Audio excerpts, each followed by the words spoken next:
And we are live, as my good friend Nick Perrette would say.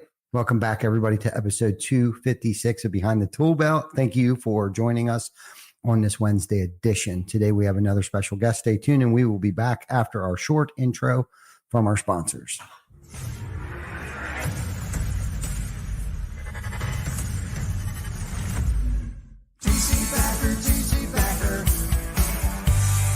Roofing, siding, windows, gutter, solar. Roofing, siding, windows, gutter, solar. TC Backer. Welcome to Behind the Tool Belt, where the stories are bold, the conversations are real, and the insights come to you live, raw, and uncut. Every week, host Ty Cobb Backer sits down with game changers, trailblazers, and industry leaders who aren't afraid to tell it like it is. No filters, no scripts, just the truth. Please welcome your host of Behind the Tool Belt, Ty Cobb Backer. Chewy, that gave me goosebumps.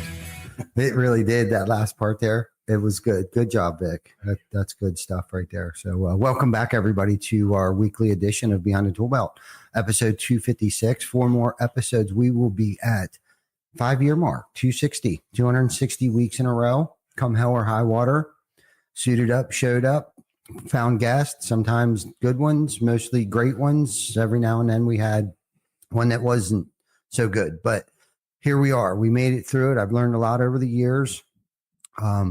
The live, raw, and uncut version of this, I think most people that do podcasts do an edited version. They record it, and this has been live every week, no matter how I felt, no matter how our guests felt. Most guests, I don't think anyone's ever backed out. We may have had to reschedule in enough notice, in enough time, they let us know, like, hey, whatever, schedule conflict or something like that along the lines. But I mean, big shout out to everybody that's ever come on the show, and those that continue to keep coming back, like you, Mike. I look forward to this because we knew you were coming up here this week, and I thought, what better time, because we always have a good conversation about real stuff. Yeah. Right. Like where we're at, where our thinking is, and you are cut from the same cloth that I am. Run hot, nonstop, run hot. I went and had my blood pressure taken the other day, and the lady, she did it 3 times, and she actually had a second nurse come in and do it again. And I was afraid they weren't going to let me leave. And I'm cracking jokes there, though she was kind of nervous a little bit. I'm like, listen, I just run a little hot. And she was like, hot? I'll be damned. Like, you're cross borderline stroking out on me over here. I'm like, listen, we're good. I'm good. Okay. So a couple of years I've been struggling with it. I was diagnosed, I guess, with hypertension and runs in my family. And we got on a prescription, and I was actually on 2. I was on a beta blocker and something for my blood pressure. Changed my eating habits and things like that, started exercising. And I was able to come off the beta blocker because it was doing something weird to me. Like I just felt sluggish. It was just, I didn't feel well from it. I was doing more harm than good. And went on this, doubled down, actually, I should say, on my exercising and what we eat, how often I eat, when I eat, what time of day I eat, right? That plays a lot in it for me anyhow, because if I eat real late, it kind of kills my metabolism. Right. You know what I mean? Laying in bed, snacking and stress eating and shit like that. And I'm still guilty of that, but not as often as not as much food that I consume. But anyhow, just trying to take care of myself and doing this week in, week out, no matter how I feel. Right. I think that was the point that I was trying to get to. There are days that I just don't want to suit up and show up. And Vic and I were testing the sound out, and I was talking about, just acting as if I was on a podcast for a minute. And I was talking about, get off your dead ass and do something about it, especially when, the days you don't feel like it. Yep. Right. There are days that I just want to go home and hide under the covers. Right. Like, just don't do it. Especially the days that I don't feel like doing it with. The days I don't feel like working out are the days I have to do it. The days that I don't feel like taking care of myself or family business or professional business, I have to double down on those days. Mm-hmm. Those are the days I have to double down, because it's going to be there. It's going to veer its ugly head tomorrow. It'll still be here. Now I feel even worse. Now I feel even more overwhelmed because I didn't deal with whatever it was that I needed to deal with today. And I think so many people procrastinate and they're kind of like, oh, there's always tomorrow, right? Yep. There's a time and a place for that. There's a time, there really is a time and a place. And I guess I'm of that hustle culture, right, wrong, or indifferent. Yeah. You know, I'm known for burning the candle at both ends and just going in at it and working myself to death. And I think there's a time and a place for that too. For sure. You know what I mean? There is definitely a time and a place for that work-life blend, you know, different seasons of your life, right, that we go through, right? Like, you know, when things are good, then they go bad. And I am a firm believer in, you know, good times make weak men and bad, difficult times make strong men. And that's kind of something that I've tried to, you know, relay to my children. Mm-hmm. You know what I'm saying? My Jacob, 33-year-old Jacob, is an entrepreneur. He's a tattoo artist. And if one thing that we see eye to eye on is good work ethic, there's not many things that we did over the years. He probably felt the same way about me as I did with my dad. Yeah. Right. Like I despised him for a long time, but now he's one of my biggest mentors, right? Because of his work ethic and nonstop work. And the day that I stop working on something is probably the day that you're putting me in the ground. So I believe in hard work. It's who I am. It's what I do. It's what we do. It's who I am. It's what we do. Right. Yep. And I think there's a lot of people out there trying to figure out how to get, like, too busy trying to figure out how to get out of work instead of just putting the work in. Right. Yep. Especially on those difficult days. And there was many days that shit has hit the fan here at the office where it was like, man, if there was a day that I was not going to get on this podcast, today would be the day. You know what I mean? Like, just got the worst news. You know, I got to compose myself, get my shit together, drop to my knees a couple of times. Like, God, please remove this from me for a minute. Yeah. You know what I'm saying? Give me the strength and the courage to move forward with whatever the outcome is. I'm sure there's something that we're going to gain from it, right? New insight, a lesson learned, a new standard will be born.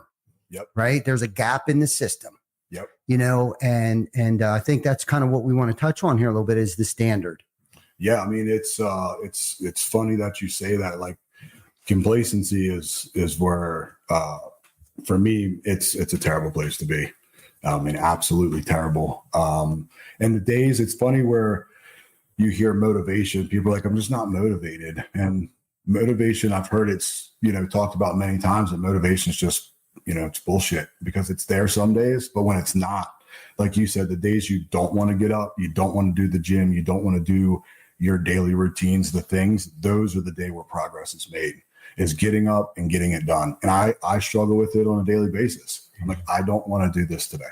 I just don't, especially when you're in the grind and you're building stuff and you're working and you're just tired and you're just like, I just don't feel like doing it. And sometimes you just got to sit there and you just got to be like, well, I know what happens when I don't do it.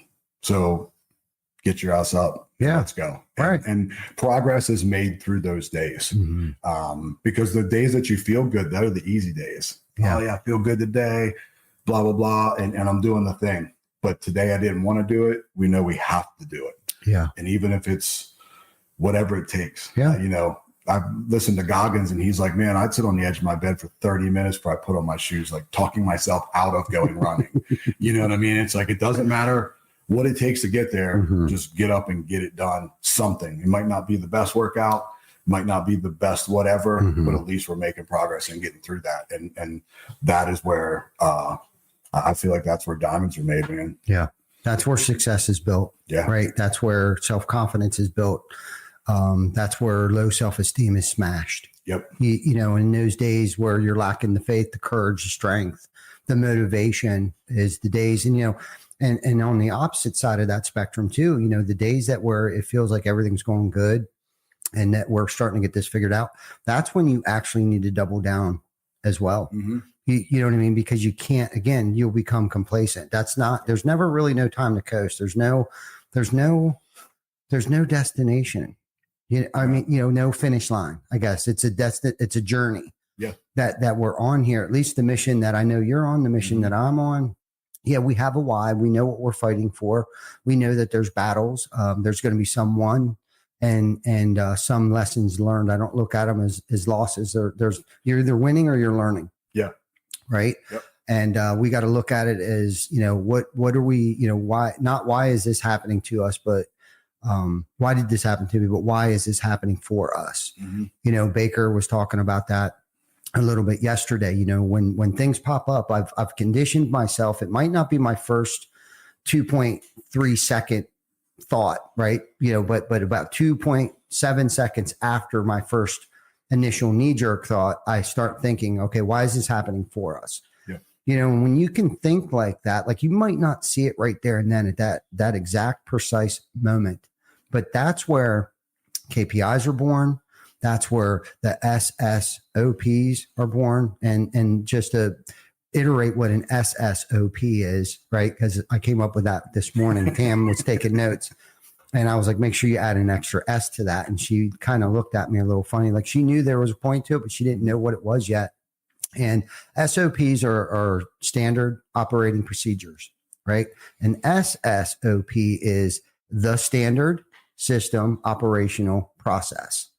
And that's what we have here. The standard is what the standard is. And again, not just individuals, but entire companies can become complacent.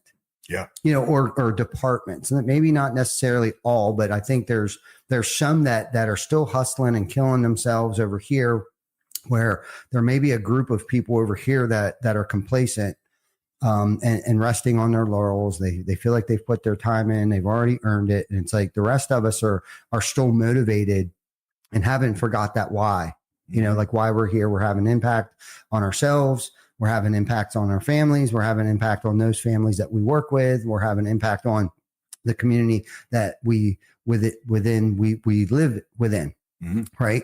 And like we can't coast. There's a lot of people that are relying on all of us, everybody in this building, each building, each facility, everywhere, like are relying, whether it's homeowners, our coworkers, our kids, our family. What better blessing to be able to travel with your daughter, and then Jana rolls in here with our granddaughter, right? Like, I mean, if I needed a reminder today, it walked through that door unexpectedly. Right. You know what I mean? Like, this is why I'm here. This is why we're doing this stuff. And I think people get in this rut of like, they either aren't all in, they're kind of 1 foot in and 1 foot out, and they're more consumed with the stuff outside of work. There's never usually a work-related problem. It's usually a home or an outside work issue that they're bringing to work. And I think if you can have that open, transparent community, right, where at least there's one person that they can talk to comfortably, whether it's, just a coworker or their supervisor. But I think, and I know you're open-minded enough too, to hear them out. I've heard you talking to, you're coaching your team. It's just what we do. We got to coach our team, and Vic can coach, Sam can coach. We all coach each other to a certain extent. We all mentor each other. And that's the type of camaraderie that we've tried to produce here. But I think one of the biggest things that would kill that is gossip. Yeah, absolutely. It's, you can't have the barking in the back, man. You just can't. And it's very difficult to get that noise. And it brings, we talked about it earlier of like the people that you surround yourself with. And when you say it, you sound like an ass. You're like, my standard is this, my family standard is this, and everybody around me, I'm holding them to this standard. Because not only for myself, because I have to hold myself to a standard, or I really like being lazy and eating food. And I could very easily be 600 pounds stuck on a couch somewhere. There's no doubt about that. Same. But if I have the standard of these are the things I'm trying to accomplish, these are the people that I put around me. And if those people around me are willing to live up to that standard, as I grow, I'm pulling everybody with me. And people just, I don't know if it's complacency. I don't know if it's probably complacency, laziness. And then they just want to chirp about, this guy, he works all the time and, blah, blah, blah. And it's just like, you listen to everybody out there that has accomplished major things in their life. They didn't accomplish them in 30 or 60 days. No. It's decades sometimes. Yeah. Like, and everybody is different. Your timeline's different from my timeline. Mhm. Sometimes I feel like I'm like, man, I've been doing this a minute. Yeah. Haven't I won yet? But then I have to take a step back and look at what I've won. And the gossip, the chatter, whatever that is, Yeah. that's not about me. Yeah. It can't affect me. I can't let it in. And you have to kind of take that and remove that from your circle, from your piece, if you will, or it derails your mindset. And you're thinking about this over here when we're not focused on the goal ahead of us. Totally. Two things. When you were talking earlier, whatever it takes, that jogged my memory. I don't know if it was a couple of years ago. We were moving Glenn into more of a, not that he wasn't in a managerial position, but we were giving him more to do. Right. And I was having everybody at that time, every now and then we have everybody write out their job description, and we'll do a time study and stuff like that to just see what they're doing. And I think some people think it's us sticking a microscope up their butt, but it's really not. We're just trying to be more efficient and lean. Yeah. Right. And Glenn was struggling. He came to me. He was like, dude, what do you want me to put down? Like, what is my job description at this point in time? And I said to him, whatever it takes. Whatever it takes. That's your job. Whatever it takes. And I was grateful to just hear you say, because you get that. Yeah. Right. Like, I can't tell you exactly. Yes, Mike. You just got to figure it out sometimes, bro. Like, maybe sometimes if you ask me, I'll hold your hand. I'll pat you on the butt. I'll give you a hug. But like, bro, we're in this together, and we're building the wheel. We're not trying to reinvent a wheel. We're building the wheel here together. And I swear to God, I saw a paradigm shift happen in that man when I told him whatever it takes. Like, he hit the ground running with that. Like, that's all he needed was like that affirmation, or that, not the affirmation, but just confirm with me, like, rails off. Like, I'm the man, right? Like, you are the man. Yeah. You go, whatever that takes, and of course that's why we have core values. As long as you stay within that playground, you can't fail. And then if you do, then right there's a gap that we need to be filled, and we'll tweak what we need to tweak along the way. But as long as you're there. The other thing, so funny that we were talking about, and it's probably why I brought up the word gossip. Do you care if I read you something real quick? No, go ahead. Do we care? Okay. I'm going to read something. It's pretty profound, actually. And it's for tomorrow. I read a daily affirmation book by John Maxwell, and he cuts out little clips. The guy's got 84 books.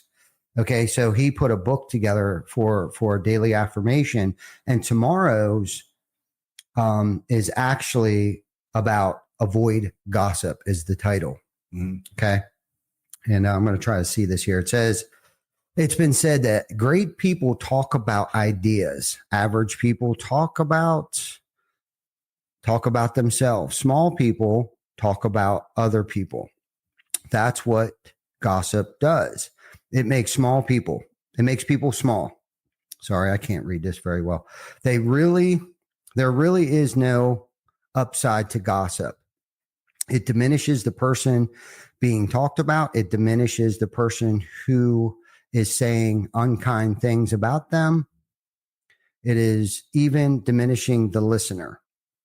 That's why you should avoid not only spreading gossip, but also being a recipient of it. If you stop people from unloading gossip on you, it will make you feel better about the person who's being talked about, as well as about yourself. Besides, whoever gossips to you will gossip about you. British Prime Minister Winston Churchill said, when the eagles are silent, the parrots begin to jabber. Good leaders are like eagles. They soar, they inspire, they fly high. They don't talk just to hear themselves. They don't vent about someone to others to make themselves feel better. Sorry, I can't see. I should have brought the book out here real quick. I'm almost done now. If they have a problem with a person, they go to that individual and they address the issue directly. Never through a third person. They praise publicly, they criticize privately, and they never say anything about others they wouldn't want to hear. They wouldn't want them to hear, because they probably will. Now, that's from the book, The 360 Degree Leader. Do not engage in gossip or allow anyone else to draw you into it. Okay. I'm guilty, totally guilty, but I'm grateful that I read this, because that's the person I'm trying to be. I'm trying to be that eagle, right? I'm trying to praise publicly. I'm trying to criticize or scold or discipline, whatever, privately.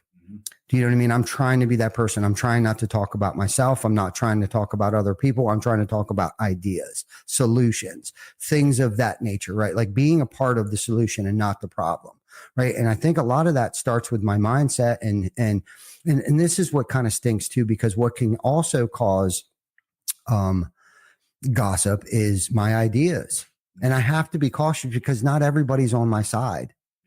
You know what I mean? And that's the thing that kind of sucks. And we talked a little bit about this before the podcast. It's like, life's too short for me to surround myself around people who don't encourage me or don't get inspired by being around me, because not only just that, but I want to be encouraged and inspired by those, and influenced and encouraged, and inspired by those that I'm surrounding myself with. And there have been people that when I have spoken to them or I had conversations where I've just felt so drained after the conversation. It's like, you're asking me for help, but you already know everything. But then you go and just do it your own way anyhow, which is okay to a certain extent, but don't ask me for help.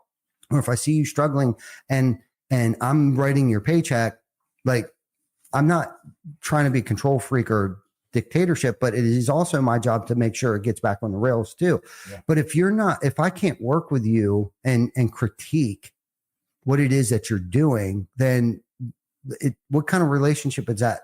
You know what I mean? It's almost tiring. No, it's 100% tiring, and it's crazy. Like, some people just can't critical think maybe. And I mean, critical is probably not the right word to put in front of it. But like, think on their own. Mm-hmm. You have to micromanage every step of everything they do. And that's tiring. Mm-hmm. That's super, super tiring. I'm the kind of guy, like, I've learned from adversity and mistakes. That's how I learn the best. Mm-hmm. Unfortunately, that's how I learn the best. Yeah. And that's, you look at everything that I've personally been through in my entire life. And at one point in time, I'm like, man, why am I put through this? Mm-hmm. And as I got older, I'm like, well, the only way to look at it is I can either wallow in the poor me, mm-hmm. or I can use the mistakes and the things that I've been through to gain momentum forward. And now, as I get even older yet and longer in life, I use my mistakes or things that I've been through to help others come up. That's the only reason. If I don't look at it that way, mm-hmm. I'll get into the woe is me. I didn't get a fair shot, all that kind of stuff. But I've never heard awesome stories from people that didn't come out of adversity. Mm-hmm. So put me through it. And whether I feel like I have the story or I feel like I have, sometimes I get the imposter syndrome. And I'm like, have I been through enough? Have I accomplished enough to even talk about these things? And I kind of pull myself back and I don't want to be, I don't want to be somebody out here just spouting in microphones and haven't accomplished anything in life or haven't done anything, or, because you have those people all over the place. And I've never wanted to be a hypocrite. I always want to, hold myself accountable. And that's what running teams does for me. Actually, people don't realize the accountability that everybody else has for me. Because I can't tell you, Ty, you need to eat right. You need to go do this and you need to go do that if I'm sitting on the couch eating potato chips every day. Yeah. And that's how my mindset, kind of works. And just the joy of trying to make people better. I didn't know for so long what I didn't know. And I know I've talked about it before on what we're capable of. And that's what my standard my standard is I'm not accepting anything less than this. Mm-hmm. And I'm going to keep bouncing that standard up as much as I can and holding everybody to that standard around me. People look in, they're just like, I can't talk to him. I'm scared to talk to him. And I don't know. He's always like upset, or it's like, I'm not upset about anything. I'm super passionate. I'm focusing on whatever that end goal is. And that's what I'm focused on, and nothing other than that. Mm-hmm. And if you take me away from that, you've got to go. But if I'm giving you a hard time and I'm holding you to a higher standard, it's because I give a shit. Mm-hmm. If I don't care what you do and I'm letting you over here, that's when you may need to be like, I don't think he cares. I don't care. I won't spend 2 seconds or the breath to have a conversation if I don't care. If I'm having a conversation with you and I'm pushing you to be better or trying to help you become better without telling you what to do, but just, hey, this is what I've been through. This is what's worked for me. I've had hours worth of conversations of people in this company with, this is just what I've been through. This may help, it may not. And people are like, well, this has really helped me try to get through these things. That's the only thing I'm trying to do here is if I can do it, I know anybody can do it. So I have to keep getting better so everybody around me can keep getting better. So we don't ever hit that ceiling. Mm-hmm. Because if we ever hit that ceiling, we've already got those people coming up and they're like, oh, what? We're not winning anymore. Now what? Now they're going to move on. Mm-hmm. Totally. And eventually that's probably going to happen. Because I mean, I don't know. Maybe I'm 90. I'm still trying to get better. I don't know. You know what I mean? Yeah. But always going to try to learn so I can always keep bringing people with me. Mm-hmm. And those, you'll find the right people that want to be inspired, that want to be pushed. And I don't think we as a society push each other enough. Yeah. I think we need to push everybody. We should push everybody to be better at all times. I mean, that's what would make, the world way better of a place if we all had higher standards. And at least for my setting myself at standards, that's what I've found. The difference of where I was even a year ago to now is different, and I've got a long way to go for sure. Mm-hmm. You know what I mean? But just that of almost exactly a year ago, that was, probably 75 days, almost 75 days before that, I started 75 hard. I was almost 300 pounds. And I'm like, dude, I'm done. Mm-hmm. I'm sick and tired of this. I got a good frame. I'm 46 years old.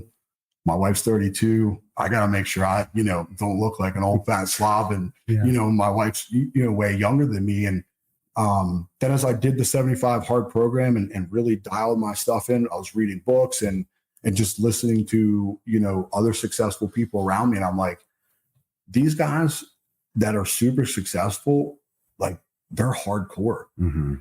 making sure they're as healthy as they can be, eating, not perfect, but not, we're not going out to the bars. We're not drinking alcohol. We're not doing the stuff that tones all of our, motivation or discipline down. We just don't have room for it, and that 75 days put me in a whole different, just with eating habits. Now, again, I'm not perfect and I love food. Mm-hmm. But haven't gained 1 pound since I got off that. And I've stayed in semi the same shape. I don't work out as much as I'd like to and things like that. But there's seasons where I have time for that and I don't have as much time for it.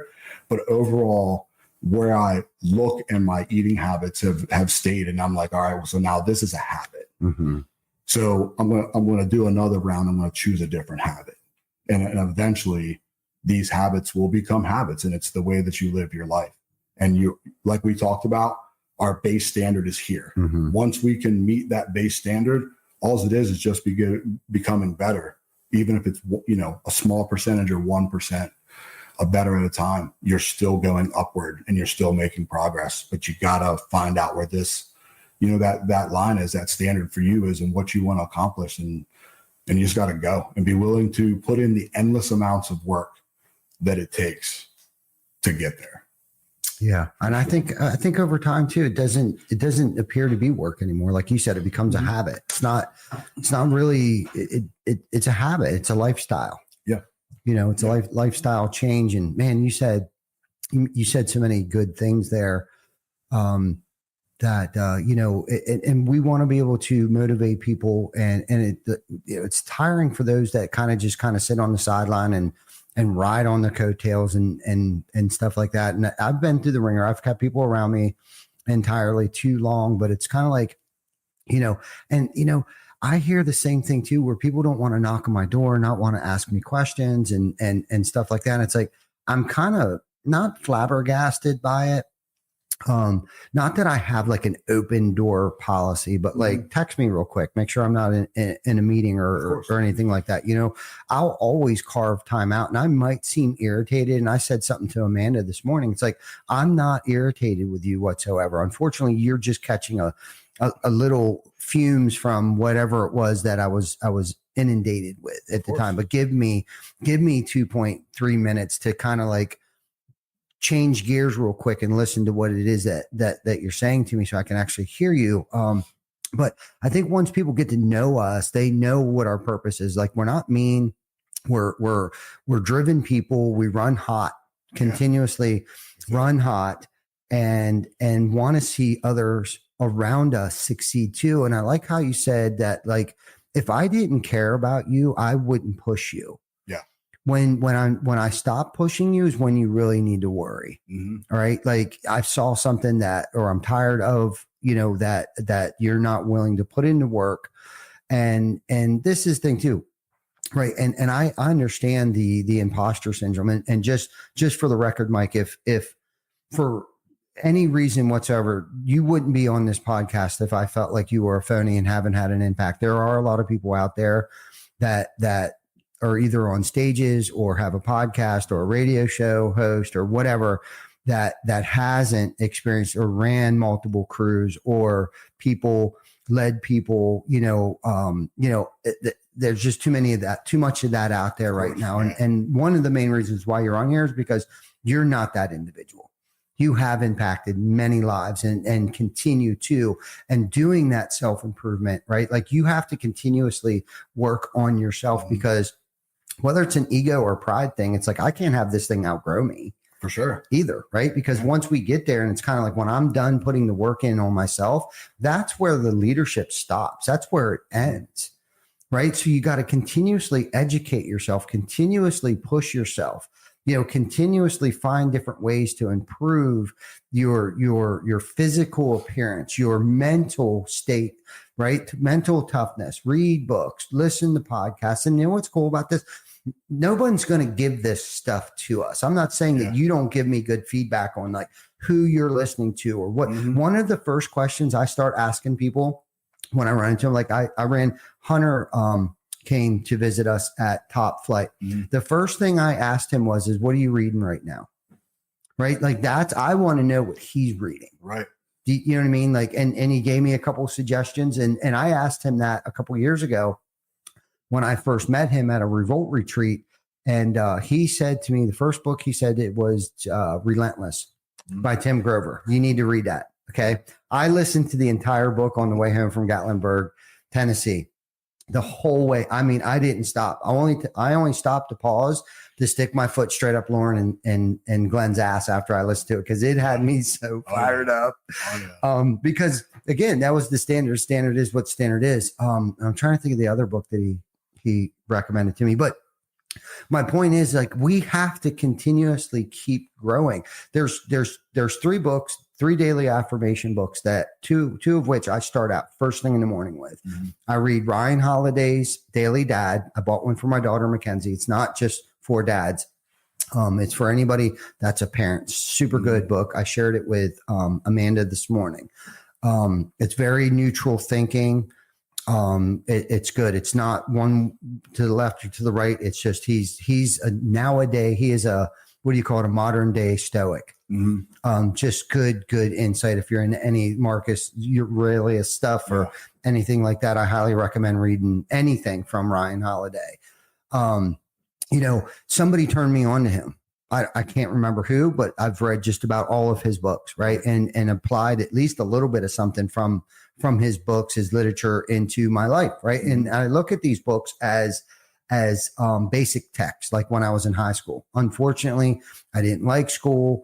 I didn't excel well. I didn't apply myself. I was bored. I don't know if it was because it was just boring or I was a daydreamer where I was daydreaming out the window. I don't know what the case was, but today, what's cool about this, getting back to the cool part is that I get to be very specific on what I want to obtain, right? What I want to take in, like what small media outlets do I want to listen to? Who do I want to follow? Who do I want to be my mentor from a distance, right? Like Ed Milet's been my mentor for 5 years. He doesn't even know it. Yep. You know what I mean? And ironically enough, a year ago, I hired a coach, first coach I've ever had that I'm actually paying for. Guess who his mentor is? Ed Milet and Andy Frisella. Yep. He's a part of the something syndicate, the RJ syndicate. Yeah. Yep. So he's a part of that. He just got an award this year from Andy and Ed. Oh, wow. Small world, That's right? awesome. Just gave me goosebumps saying that, right?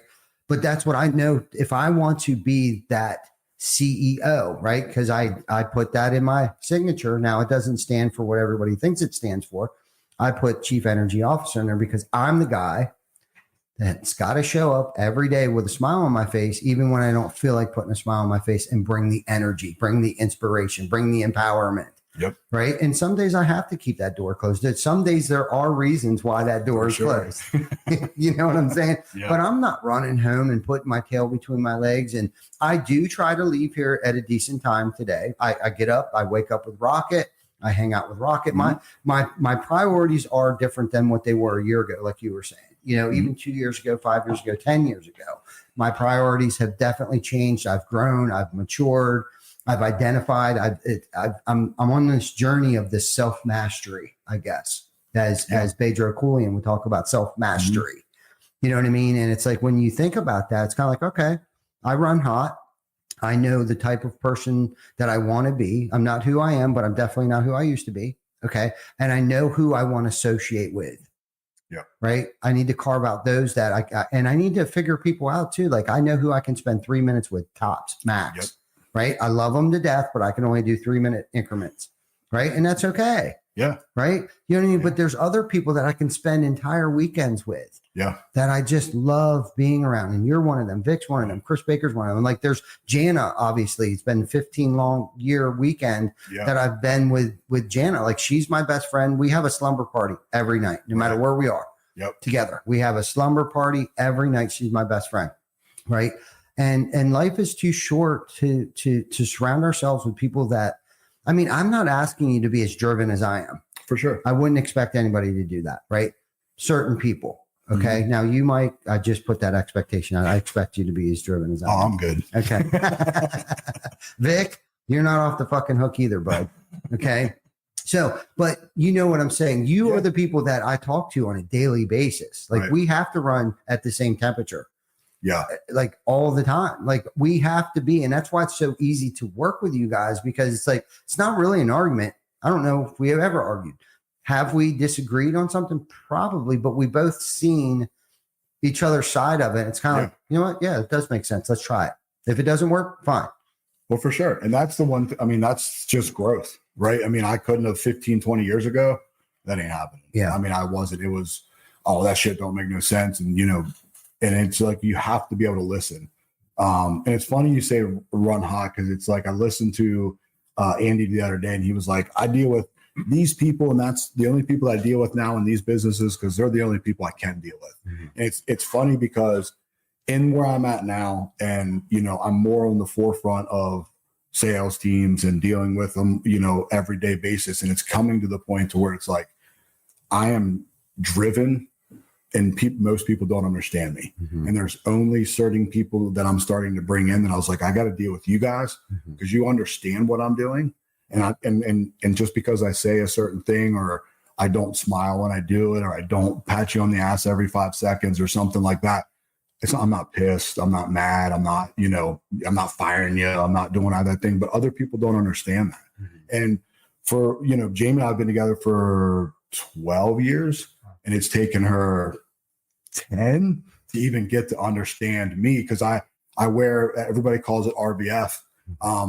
But it's like when I'm dialed in and I'm driven into my, like, I'm not mad. I'm not pissed. I'm not anything. I am focused on what my what I'm here to accomplish. Mm-hmm. I don't hear the outside stuff. And Same. unfortunately in my life, that's just, I'm focused on what I'm focused on, you know, Right. I'm not getting any younger. Yeah. I've got 10 years left in my goals till by the time I'm 55 to start being able to pull back Mm-hmm. and enjoy some of the things that I've hopefully, you know, been able to accomplish in my life. It's now's the time. So let's go forward momentum. But there's only certain people that get it, you know what I mean? And Yeah. there's only certain people that will understand understand me and understand why I do what I do. Mm-hmm. And people ask me all the time, they're like, how do you do that? I'm like, I have no idea. I can't give you a step-by-step of this is how I do it. I know I get up in the morning and I put my pants on like everybody else, but as of there, I have no clue. It's just things have to get done. We got to figure it out.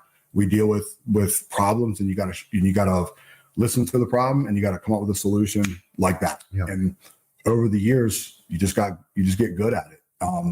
But people don't really understand the whole running hot thing, and you can't mesh with a lot of people.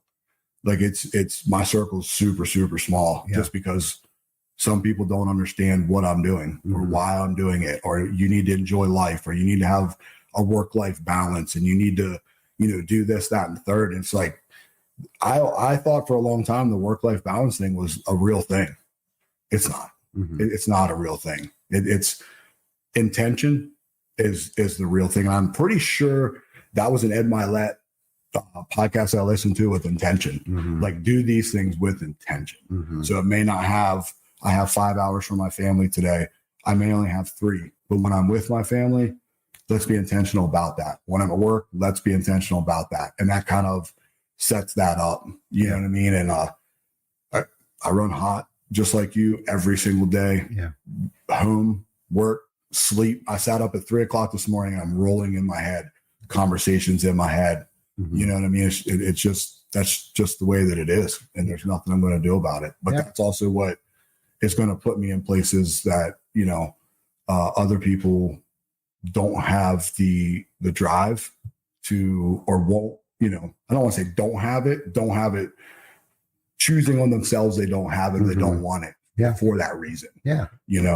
So like, I'm okay with it for now. You know, I guess it could be a lonely place. Yeah, it definitely can be sometimes. It's definitely different. As I was able to control more of my emotions, I used to call it passion. Mm-hmm. Like, I get so riled up and I'm so passionate about it. And I don't remember who I listened to, but I was listening to a podcast and they were like, no, that's not what it is. You just can't control your emotions. And anger has always been an issue with me from, when I was a kid. And the way that you were brought up in the old school construction, just like I was. Yeah. It's way different.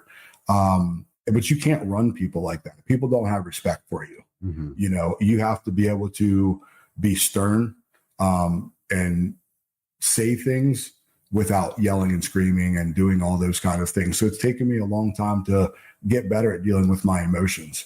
Yeah. And that kind of puts things into perspective and being able to, being able to deal with people a little bit better has brought, you don't run as hot as out of control. Yeah. But that's the growth that we talk about every step, every day. You're trying to just become a little bit better. It's something that you're not good at.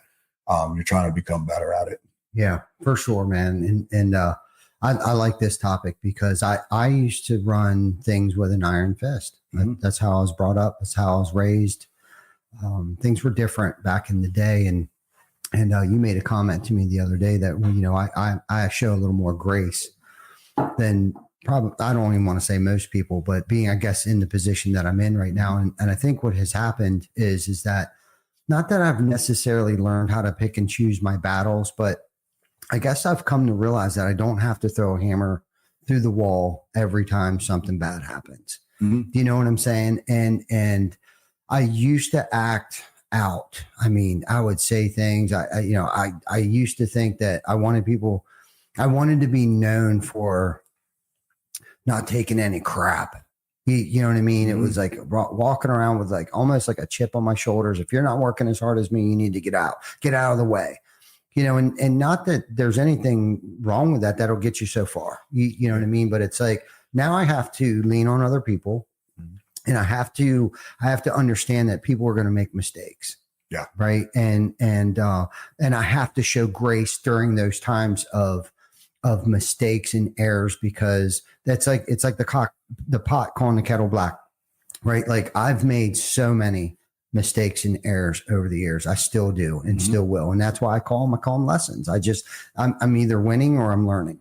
Yep. Right. And I have to show enough grace to everyone else to learn. Right. It doesn't mean I have to be happy about they made a mistake. You know what I mean? But there's times that there needs to be a stern hand at the helm during rough seas. Right. And I know I need to know when to turn that on and when to turn that off. And I need to also know people on which approach I need to take with those people. Yep. Right. Because if a lot of people know that I'm frustrated or upset, I usually don't have to scream or holler. Now, there are times I have to make the comment of like, okay, is this one of those moments that I need to punch a hole through the wall? Like, is that what you guys want to see me do? Regardless if that's a horrible statement to make, but it's sometimes you just got to figure out a way to get your point across without actually punching the hole in the wall. For sure. Do you know what I mean? And not that I have done that recently. And it's been over a decade or so since I think Jana's the one that's known for throwing salt and pepper shakers across the room, putting holes in the wall. Sorry, honey. There's just certain ways. And honestly, how you got to think about, like, how important is it really? Yeah. Sometimes, and I got to stop taking myself so damn serious too at times too. Do you know what I'm saying? It's like, and this is like, okay, if they continuously keep making mistakes and errors, then okay, one, was it lack of training? Right? We got to look around and make sure, cross all our T's and dot all our I's, right? Was it lack of training? Is it incompetency? Is it lack of respect? Because I think at some point in time, it just becomes that, like, I'm just going to do whatever it is I want to do anyhow, and screw the standard. For sure. Screw the system, screw the operation, screw the process. Yep. Right? Yep. But you got to identify that first. Do they have a learning disability? I talk about this all the time, and I'm empathetic for that. Right. I totally get, like, I learn a little bit differently than most people. Right. And I think you and I probably learn the same way. And I don't know if it's the way that we were raised or what the problem is.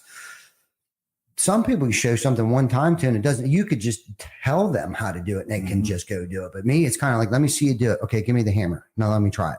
You know what I mean? I'm that kind of, I need that kind of teaching to be taught that way. So I look at, like, okay, how is this person, and there's different generations too. Like, in our company, there's 4 generations. We got baby boomers, right? There might even be more now. We got baby boomers. Okay. We got the Denny's, the Howies, we got the Vicks that are right on that cusp of Gen Z, Gen Xers and baby boomers. Regardless, they still fall within that time frame of baby boomers. Yeah. Okay. We got Gen Xers, we got millennials, we got Z's, and I think we're even coming up on Y's. Generation Y now. I don't even know the name of all that shit. Well, I know Mackenzie and them are the Z's, right? And I think Rocket and them are now like the Y's that are coming into the workforce now. You know what I mean? So, like, there's 4 or 5 different generations of people that operate differently and need to be handled, talked to, treated differently. Right. And figuring that out. And that's some of this self-mastery that I'm talking about. It's like, do I really even care about people?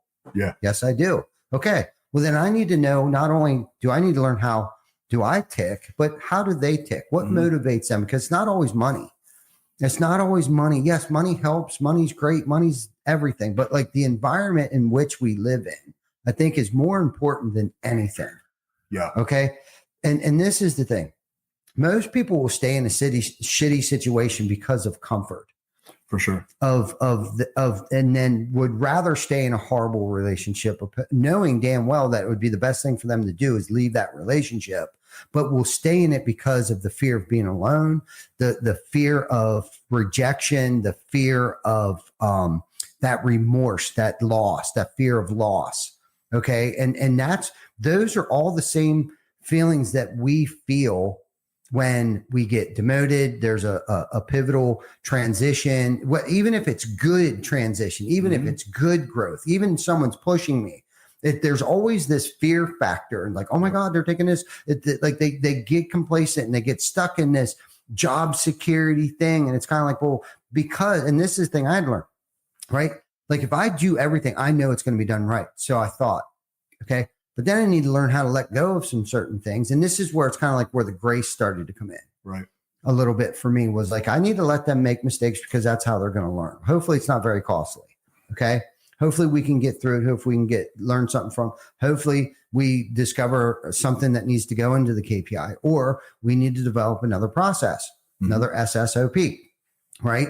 And through that growth and through all of these trials and tribulations of my own self, and I'm sitting here tiring myself out just thinking about all the shit that I actually do deal with on a day-to-day basis. And that's something I had to work on, I guess, is what I'm trying to insinuate here or allude to is that, you know, there's a time and a place to grab the helm, right. And get through rocky seas, but there's also a time and a place where we just need to be empathetic and show grace, because I think, like you said, you'll get much further with grace, but then you also can't go too far with that, because then you can just get taken advantage of. There is definitely a gray line to that. And I mean, Jamie and I are completely opposite sides of spectrum when it comes to, like, you know, I'm hard nosed. She finds the good in everybody, which there's value in all that.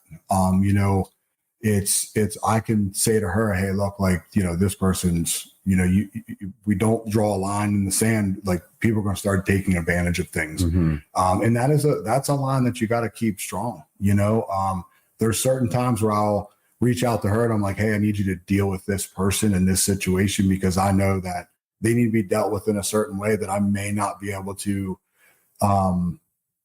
say things or do things. And I don't want to come off in a wrong tone, you know, or a wrong way. But it's like, you definitely have to figure out how people tick and what their weaknesses and, you know, what are their strengths and how they learn. Training sales guys, not everybody learns the same. Yeah. So that's why I think I've always been like, it's awesome to have online universities and the online stuff, but it's also, you got to have this part of it too, because you're doing somebody a disservice if you're only giving them a computer. If you give me a computer and tell me, learn everything off your computer, get out on the street and good luck. Yeah. I'm probably going to fail at it, because that's not what I'm, you know, how I learn well. But other people can take that and they can run with it. So you got to give everybody, you know, a little bit of both sides of it so they can succeed. And sometimes you do have to be like, hey, is this one of these times like that I need to kind of lose it a little bit for you to understand what's going on.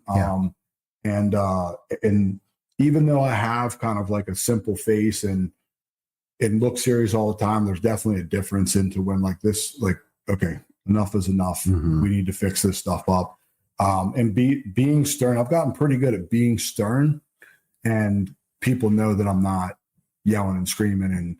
And, you know, most of the time it's like, they're more of afraid not to live up to my expectations than they are of actually making the mistakes.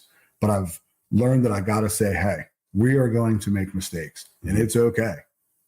It's going to be okay. We're going to work through those moments. I've got good at fixing mistakes, you know, so there's really nothing that I'm worried about if somebody makes a mistake that I can't fix. Yeah. So let's make them early. Let's learn from them, and we're going to be good to go.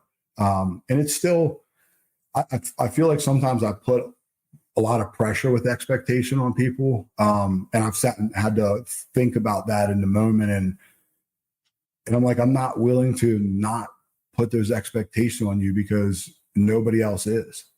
So do they really care as much as I do? Because I want you to be better. Yeah. And it's not only sales, it's not how many you sell, it's in everything that we do in the outside, because sales and what we do, it all coincides with our life. If we're better out here, we're better in here, and vice versa. It all goes together.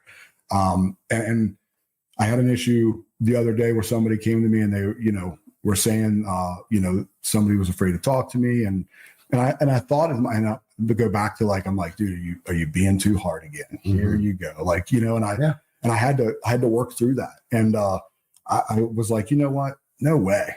Like, I haven't yelled, screamed, punch holes in walls, flip things over. And I'm, years and years ago, I've done those kind of things. And I'm not willing to back down my standard because you're uncomfortable because of my standard. Because if you're willing to get in that uncomfortable space, that's where the magic happens. Yeah. And it goes back to what you were saying. They're willing to stay here, whether it's a bad situation or not, because they're comfortable. Mm-hmm. But in the uncomfortableness of whatever you're dealing with or whatever you're going to do, that's where things happen. That's where magic happens. The same way as the days that you don't want to do the thing, because that's where progress is made. Yeah. And that's what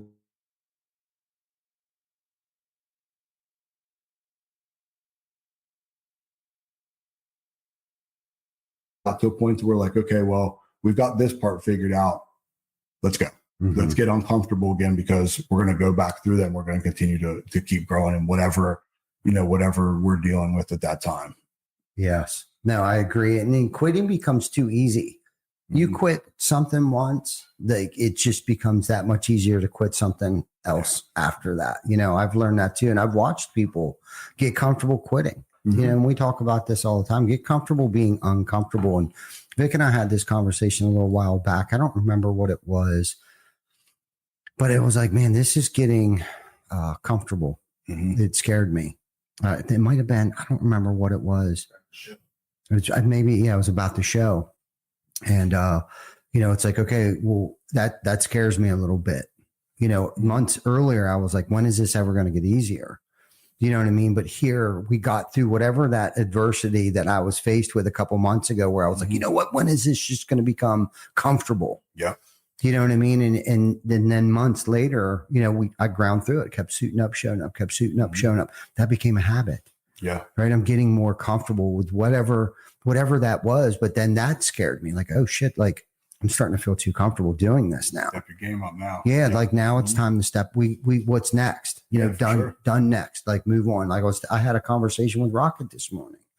You know what I mean? Like don't ride on that award that you got last night. Put that shit on the shelf, man. That shit's done. Next. Yeah. Right. Like now's the time you double down. We just had that conversation, and through a conversation I just had with one of the sales managers, it like kind of like an epiphany hit me. And it's, I always say I'm a winner. I'm going to win. Mm-hmm. Right. Mm-hmm. Somehow, some way I'm going to win. It's not the winning for me. Yeah. It's the, I don't want to lose. Mm-hmm. I don't want to lose. Like I'm scared of losing more than I love winning. I don't really feel the wins. Like, I mean, I see them. Cool. It is what it is. Now what's next? Because I just don't want to lose. And it's, I don't know. It's what gives you the resilience and to keep going, every single day. But it's what keeps pushing me forward. And whatever you like you said, you can't take that award and you can't ride that, because that is going to go away. Mm-hmm. Right. I don't ever want to be, I'm not an awarder, stager. I'm good with the backside. I'm good with the hustle. I'm good with that. I don't need to be front side of anything or pats on the backs or anything like that. And I think some of that comes from, because I don't ever want to take this thing and just be like, I made it, mm-hmm. because then you're done. It's over if you've made it. If people say, what's your end goal? I mean, my end goal for now is here, mm-hmm. but I know it will be what's next after we reach this part, and what's next after that, and what's next after that. Because complacency is scary. Yeah. Like it's definitely scary. It is. It is a scary place to be, and that's not where progress happens. Sure. You know what I mean? In that comfortable state that we may feel at times. Now, don't get me wrong. I love a good Sunday morning. Don't waking up in my house, you know what I mean? At home, being at home, like this past weekend was great, but I didn't sit still. You know what I mean? We got things done around the house. We accomplished it. Actually felt like Saturday felt like 2 days in one, because of the amount of stuff that we got done, because I haven't been home. I felt like for a minute on a weekend, had a whole weekend. There was a couple of Sundays I actually got home on a Sunday, but this past weekend was just, it was good. But when you were saying about the awards thing, I think it was last year or 2 years ago, we ended up going to Austin, Texas. A group of us went down there to receive our Master Elite President's Award down in Austin. Last year they booked out. I don't know how they book out, but if you don't like sign up for it the year before, like it like they run out of space. So last year we weren't able to go for some reason because they ran out of space. So it was our first year that we ever went to. We've been Master Elite for a minute, but somehow we were able to get down to Austin and participate in the ceremonial activities, right? And we dressed up nice, a group of us, Vic, Tina, John, Sandy, Glenn, Heather, Jana, myself went down there. And, no sooner we got off the stage, I'm already like texting Brad, like, what do we got to do next year? Do you know what I mean? Like done next, great. You guys hold on. It was just, they didn't even have our award there. It was the same award everybody was taking a picture with. And months later it was mailed, or Brad might have brought it to the shop months later, our actual crystal. It's a nice award. I love them. Don't get me wrong. And it's good to use for a homeowner. When they come in here, they say, oh my gosh, you got triple excellence award 3 years in a row. Yeah. That's what we do. That's the standard. You know what I mean? That's just what we do. Like, I'm not looking forward to that award to celebrate the moment, right? Because unfortunately, I can't.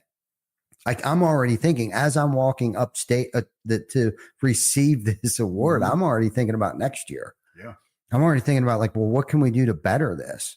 What did we do wrong? You know what I mean? Like, what could we do to perform better at a higher level? And like, this is it. Like, that's just the triple excellence. Fortunately, they've changed some things, so we have some other things within, the. I don't know, within, being a Master Elite, there's different layers now, levels to that we can succeed in. But like, I think that's the thing. It's like, yeah, what I did 10 years ago don't mean anything. And when you come across those people that state like, that's how we've always done it. That's the problem. Yeah. This is how we've always done it. Right. For For argument's sakes, there may be a time and a place to use that statement. Okay. I can't think of one off the top of my head right now, but I'm sure there's something like, yeah, that's just how we've always done it. But I think that's within that's where the problem lies. That's you being complacent, being entirely too comfortable, riding on your laurels. And no wonder there hasn't been any growth. Yeah. We've been in business for 50 years, but that's the way we've always done it. Well, that's probably why you've stayed at that monetary value, that value that you guys stayed at. I'm not saying it was wrong. Yeah. But there wasn't much growth. You've repeated the same exact day, day over day over day over day. So you don't technically have 50 years of experience. You have 1 year of experience repeating the same exact thing over and over and over for the past 49 years.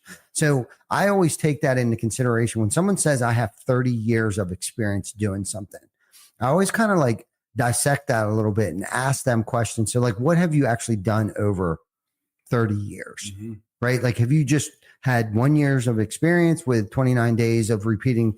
That's how we've always done it. Over the past 29 years, because technically that's not 30 years of experience. Have you evolved with the times? Have you evolved with the technology? Have you evolved with the new technologies and products and things that have come out, just like AI right now? I don't use it every day. Like, some people like can't work without it right now. They've already ruined themselves. Like the GPS in my car has. I think we talked about this the other day. You know what I mean? Like, I can't go anywhere in the country without the GPS anymore. I'm ruined. Right. Like, I even forget like the 3-digit numbers on a highway, right? Like, I know 81, the odd number, 2-digit odd numbers run north and south. The even numbers run south, east to west. And like the 3-digit odd, I think, is a bypass. But like, I have to think about this. Like, I forgot because the GPS is ruining. Well, I'm afraid for me personally on my day-to-day activities that if I'm using Chat GPT, and I'm not saying there isn't a huge place for it, you know what I mean? Whether it's editing editing videos and creating SEO blogs and stuff like that. Because if you're not, and this is my point is there is a huge place for it. But I guess my warning is don't use it to the extent where it's going to mush your brain. Yeah. Where you don't know how to think for yourself without asking ChatGPT how to fucking tie your shoe. Okay. But for SEOs and marketing and writing things for stuff like that, editing videos, content, stuff like that, if you're not using it for that, you're not probably doing the amount that other companies are doing already. It's a tool. Yeah, it's definitely a tool and a resource that if you're not taking advantage of that tool now, and if you haven't already, probably for the past 24 months, you're probably not being noticed on Google. Right. You know what I mean? But if you're not capable of evolving with the times and stuff like that, yeah, we used to have people write our blogs for us. Would I say that's how we've always done it now? That would be dumb. Why would I still have people writing blogs for us? Right. When ChatGPT or some form of AI is producing 100 times, 100x the amount of blogs that is going out everywhere across the internet right now for our company. Do you know what I mean? Yep. So the experience that we have, I can truly say and feel confident in myself that, yeah, I got 30 plus years of experience in the industry because I've evolved with it. Yeah. I've changed with it. Did I like some of it? Not all the time. Right. But I've been open-minded enough to get company cam, whatever the case might be. You know what I mean? Yeah. When GAF came out with the HDZs, how stupid would it be of me to say, no, we're sticking to natural shadows. I grew up with the Timberline. Yeah. We're only sticking with the Timberline and organic felt paper. Right. We're not going to use the synthetic. I mean, that would just be our competition or our worthy rivals would be outshining us tenfold by now if I was that simple and thought that narrowly. You know what I mean? Like, you'd be dust in the wind at this point. Absolutely. So you got to evolve with the times, with the change, with the technology and the products that are out there today, and continuously searching for the next. Do you know what I mean? Yep. You got to keep your eyes open and know what's coming next. I can't think of anything right now. AI is the biggest thing that might be the next, .com bubble. I don't know what the hell, if it's going to make the world come to the end, to the end. Like, some people are thinking like ChatGPT is going to no longer, Vic's got to have a job and we won't need. Well, that's something I've hear all the time, and like in the sales space, and there's like, oh, AI is going to, take sales away. That's such horse crap, because people, like, as we get into more technology and the more of the Zoom meetings, and we went through COVID and Zoom, people are thriving to see people, right? I know there's things like instant quotes, and there's people that have programs out there that they're selling over phones and all this kind of stuff, and they're doing this thing. And I'm like, eventually, like, people want to be able to have a conversation with somebody in real time and read their body language, be able to read who they are before they give them tens of thousands of dollars to do whatever or even more to do whatever project. That is not going to go away. I mean, there may be people that will do things that way, but it's going to be on such a small scale. And you can see, I mean, just with the way, I'm going to use the election, not go into crazy politics, but people at some point in time are like, enough is enough. And the technology thing is definitely going to get there to where, like, we want interaction. I want to be able to read you. I've had conversations with you, and I'm like, there's things that I tell people and talk to people about in person. I want to be able to read the body language. I want to be able to read who they are, look them in the eyes. And that's never, ever going to go away. I have more conversations in a grocery store now than I ever have in my entire life. And I look super mean in a grocery store because I want to get in and get out. But, like, people are having conversations. Hey, the tattoos, or hey, this, or hey, that. And you have a conversation with people. And I don't, that's never going to go away. Yeah. I mean, I don't want to say never, but at least for a very, very, communication very long time. is never going to go away. No. Face-to-face communication is never going to go away. Now, having said what you said too, there will be a group or generation of people that would want to buy a roof online. Of course. So we have to accommodate that as well. We have to have the tools and resources to be able to provide an instant quote. Yes. For people because some people don't even like to go to a car dealership. They go shopping for cars on Sundays because they don't want to deal with people because that's how those salespeople might interact with people when they come onto a car dealership. Sure. You know what I'm saying? But, so you need both. You need to have an online presence so people can check prices and do this and do that and Kelly Blue Book it and all this stuff. But that's also for a lot of car dealerships, say like there's really no room to negotiate anymore because everybody knows what the price of everything is. So the margins are slim. So that I don't want to say it's ruined because people always need automobiles. Yeah. So there will always be used and new car dealerships, always. Mm-hmm. You know what I mean? There just always will. But how they have to conduct business today has to be different than it was 5 years ago. For sure. Do you know what I'm saying? And that's what I'm talking about. That's my point. Like if you're not keeping up with that, that's why a lot of these, Dover was like the capital, the used car capital. When you go up 74 now, it's not like it used to be, is it? And I think some of that has to do with because of not evolving with the times. Yeah. You know, or maybe COVID, I don't know, the lack of vehicles. I don't know if there's like this lull where there's a lack of used vehicles to sell at the auction or what. I don't know, but they did something wrong. Well, if people don't have to travel to go out and look, we're going to go look for cars today. Yeah. We can do it online and your car dealership is there and you have all the stuff and they make the phone call and they're like, hey, they can see everything there. And then now we've made our decision. We're going to go here and buy. Right. Mm-hmm. And sometimes with car lots, you don't even need to, you can buy over the phone. They'll deliver it to you. Right. Almost like an Amazon of cars. But if you don't have that and you're expecting in 2024 for people to drive out, and there are going to still be people that do that. Yes. I drive through car lots on Sundays because I don't want to deal with salespeople to look at things. Yeah. It is what it is. Yeah. But if you're expecting that to happen, that's your only business, it's definitely going to put you out of business because those times are not gone, but they're way less because everybody's busy. The creature comforts, the Amazons, it's at my fingertips. It's an Amazon world today, man. And that's you. And like you said, whether you like it or not, I'm not a fan of the Amazon. I'm not a fan of those things. But it's just the times and you have to stay with those times to an extent. You know what I mean?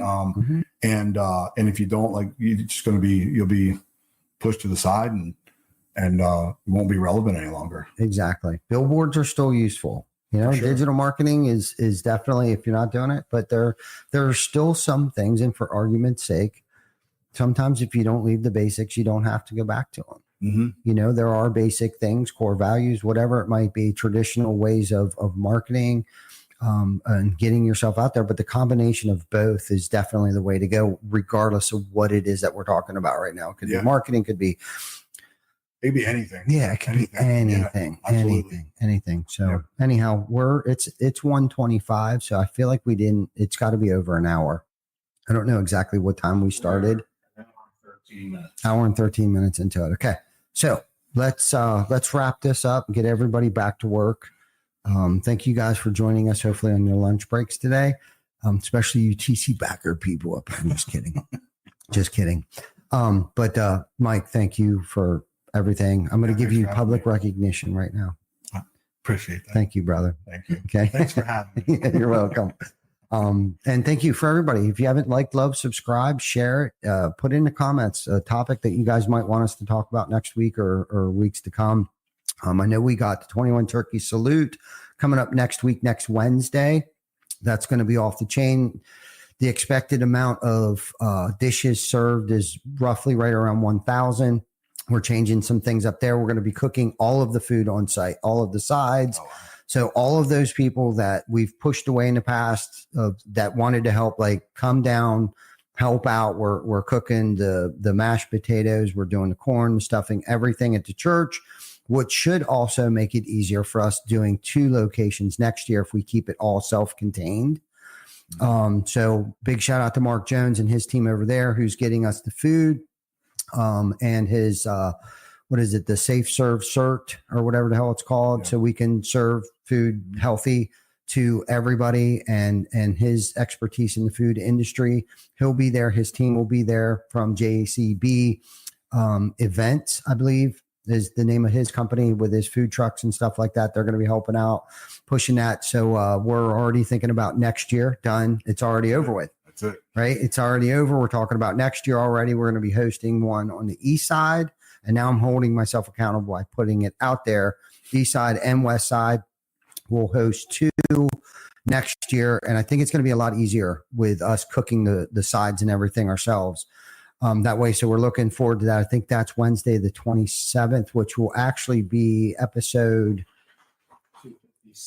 257. So we're 4 episodes away from our 5-year mark, 260, episode 260, which is December 18th, I believe, the week before Christmas. So that'll be a special, very special event. Not going to share with you what it is that we're doing or where we'll be streaming live from yet. But that will be a special edition. So you're going to want to tune into that as well. And I think as far as some other stuff, we got a whole lot of stuff. Beyond a Tool Belt's got a lot of other stuff getting ready to come up. I don't want to let the cat out of the bag yet, but stay tuned. So till next week, stay safe, take care of each other, and we'll see you next week.